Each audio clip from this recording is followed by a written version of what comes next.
사랑하는 형제자매 여러분, 안녕하십니까? 복음사가 마테오와 마르코는 요셉을 목수 혹은 가구 기술자로 정의하고 있습니다. 우리가 좀 전에 들은 바와 같이 나자렛 사람들은 예수님께서 말씀하시는 것을 듣고 서로 수군댑니다. 저 사람은 가구 기술자의 아들이 아니냐라고 했습니다. 예수님은 아버지의 일을 이어서 하고 계셨습니다. 그리스어인 텍동이라는 말은 요셉의 직업을 의미하고 있습니다. 그런데 이 말은 다양한 방법으로 번역되었고 라틴 교회 교부들은 이것을 가구 기술자로 번역했습니다. 예수님 시대의 팔레스티나 지역에서 나무는 쟁기나 가구, 다양한 것들을 만드는 것 이상으로 집을 짓기도 했습니다.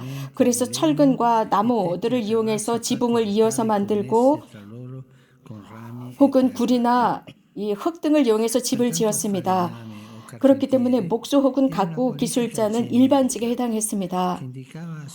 그래서 당시에 나무 기술자나 혹은 나무와 관련된 즉 건축업과 관련된 기술자들, 노동자들을 의미했습니다. 이 일은 중노동이었습니다. 무거운 건축 자재들을 옮겨야 하는 일이었습니다. 그래서 철근이나 구리나 나무 등등을 옮겨야 했고 또 보수적인 입장에서 많은 돈을 벌 수가 없었습니다. 그래서 실제로 마리아와 요셉이 예수님을 성전에 봉헌했을 때 당시 율법에서 정한 대로 가난한 사람들이 봉헌할 수 있는 산비둘기 한 쌍 혹은 비둘기 한 쌍을 봉헌할 수밖에 없었던 상황이었습니다. 실제로 예수님께서는 유년 시절에 아버지로부터 이 일을 배우셨습니다. 그리고 성인이 되어서 공생활을 하시면서 가르치셨을 때 동시대 동네 사람들은 서로 수군댔습니다. 저런 지혜가 어디로부터 오느냐, 저런 이적이 어디로부터 오느냐라고 서로 수군대면서 깜짝 놀랐습니다. 예수님을 보고 말입니다. 왜냐하면 가구 기술자의 아들이었기 때문입니다. 그런데 율법학자들처럼 가르치고 있었기 때문에 이 사실에 대해서 놀라워하고 있었습니다. 요셉과 예수님의 이런 이력을 보면서 저는 세상의 모든 노동자들을 생각했습니다. 그 중에서도 아주 힘든 일을 하는 사람들, 광산에서 혹은 몇몇 공장에서 힘든 일을 하는 노동자들을 생각했습니다. 또 불법 노동으로 착취당하는 노동자들을 생각했습니다. 노동 현장에 재해를 입은 노동자들을 생각했습니다. 얼마 전부터 이곳 이탈리아에서는 많은 사람들이 노동 재해를 입고 있습니다. 어린아이들, 강제적으로 일을 해야 하는 아이들, 쓰레기장을 돌아다니면서 무엇인가 물물교환할 물건은 없을까 뒤지고 다니는 아이들을 생각해 봅니다. 다시 한번 제가 말씀드린 것을 반복해 말씀드리겠습니다. 보이지 않는 노동자들, 힘든 일을 하는 노동자들, 광산이나 혹은 몇몇 공장에서 일하는 노동자들, 그들을 생각해 봅시다. 또 불법 노동으로 착취당하는 노동자들, 그래서 몰래 돈을 받고 연금이나 혹은 아무것도 보장받지 못하는 보수를 받고 있습니다. 그들은 힘든 일을 하고 있지만 아무런 안전장치가 없습니다. 불법 노동입니다. 현대 많은 불법 노동이 만연되어 있습니다. 노동 현장에서의 재해를 입은 사람들, 이런 노동 현장에서 사고를 입고 고통당하고 있는 사람들이 있습니다. 아이들, 이 아이들이 강제로 일을 해야 하는 상황입니다. 이것은 비극적인 일입니다. 어린 아이, 놀이를 해야 하는 그 시기에 강제적으로 일을 해야 하는 아이들, 그래서 성인들처럼 일을 해야 하는 어린 아이들, 강제적으로 일을 해야 하는 아이들, 그 가난한 아이들이 쓰레기장을 뒤지면서 물물교환을 할 수 있는 무엇인가를 찾아 헤매는 아이들, 이런 모두들은 우리들의 형제자매들입니다. 그런데 그들의 삶이 이렇습니다. 그들에게 존엄이 부여되지 않습니다. 우리 이것을 생각해 봅시다. 이들을 생각해 봅시다. 이런 일들이 현대 지금 일어나고 있습니다. 지금 일어나고 있다는 말씀입니다. 또 일이 없는 사람들을 생각해 봅니다. 얼마나 많은 사람들이 공장이나 회사의 문을 두드리고 있습니까? 일을 찾기 위해서입니다. 제가 무엇인가 할 수 있겠습니까? 없습니다. 없습니다. 등등의 답을 듣습니다. 일이 부족합니다. 저는 또 자신들의 존엄에 상처를 입은 사람들을 생각합니다. 일을 찾을 수 없는 사람들입니다. 이런 구직자들 일을 찾다가 집으로 돌아갑니다. 일을 찾았습니까? 못 찾았다라고 대답할 뿐입니다.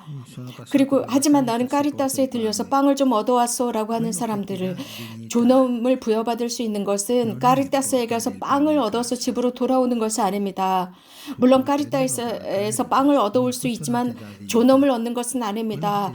존엄을 얻는 것은 빵을 얻을 수 있는 방법입니다.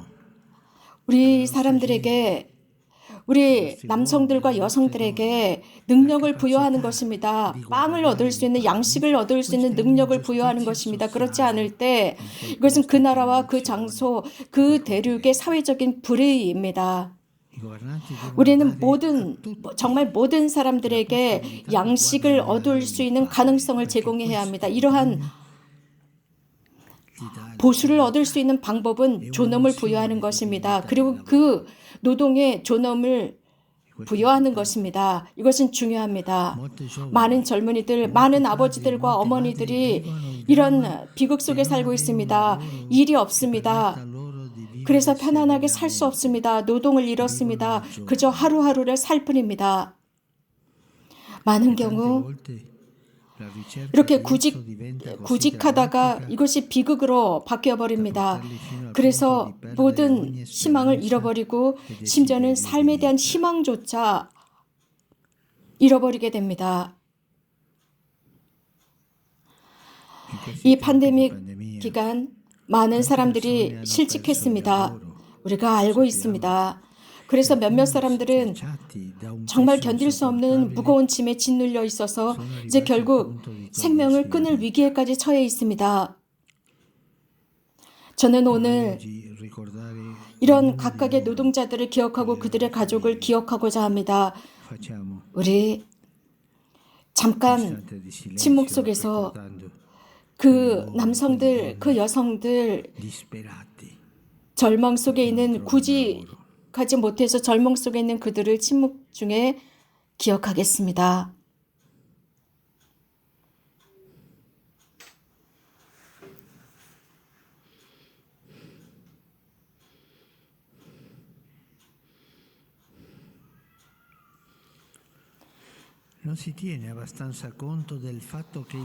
노동은 우리 삶의 필수적인 요소들 중에 하나이고 성화의 한 요소입니다. 노동을 한다라고 하는 것은 그저 하루를 살아가는 우리들의 양식만을 얻는 것뿐만 아니라 노동은 우리들 자신을 표현하는 장소가 됩니다. 우리가 유용하다는 것, 그래서 구체성을 배울 수 있는 장소입니다. 영적인 삶 속에서도 영성주의자로 전락하지 않도록 도와줍니다. 하지만 불행하게도 일 자체가 불의한 사회의 인질로 전락했습니다. 더 나아가 인류화에 있어서 존재가 외주로 빠져들게 했습니다. 저는 자주 이렇게 자문해 봅니다. 우리는 어떤 정신으로 매일의 노동을 하고 있을까? 매일의 이 힘듦을 어떻게 대처하고 있을까? 우리들의 하고 있는 일이 우리들의 운명만을 생각하는 것일까? 다른 사람들의 운명도 생각해 주는 것일까? 노동은 실제로 우리들의 개성을 드러내고 있습니다. 사람은 관계를 맺어야 합니다. 노동도 그렇습니다.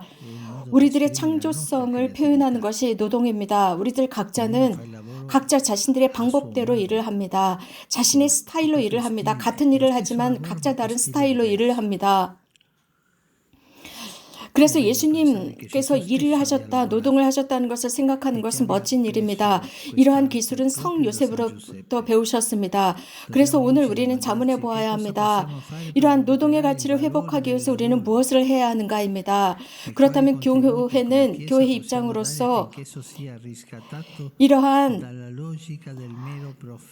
논리적인 이익을 조금 덜 할 수 있도록 어떤 공헌을 할 수 있을까? 그리고 사람의 권리로서 이러한 존엄을 어떻게 회복하고 부여할 수 있을까를 생각해 보아야 합니다. 사랑하는 형제자매 여러분, 오늘 저는 이러한 모든 것을 모아서 여러분들과 함께 성 바오로께서 1969년 5월 1일 성요셉 축의일에 드린 기도를 함께 봉헌하겠습니다. 성요셉이시여 교회의 보호자이시여 당신께서는 강생하신 말씀 곁에서 양식을 얻기 위해 매일 노동을 하셨습니다. 그분으로부터 살 수 있는 힘, 매일의 고됨을 기꺼이 감수할 수 있는 힘을 얻으셨지만 내일 혹시 일을 잃지 않을까라는 염려, 실직하지 않을까, 가난의 쓰라림, 부족한 일자리를 염려하셨습니다. 당신의 그 모습이 현대 작아 보이지만 하느님 앞에서 매우 위대하셨습니다. 청하오니 매일 중노동을 하는 노동자들을 보호하소서. 그들이 실망하지 않도록 지켜주소서. 그들이 부정적으로 빠지지 않게 하소서. 쾌락주의 유혹에 빠지지 않게 하소서. 지상의 평화를 지켜주소서. 그 평화만이 민족들이 발전을 할 수 있도록 보장해 주나이다. 아멘.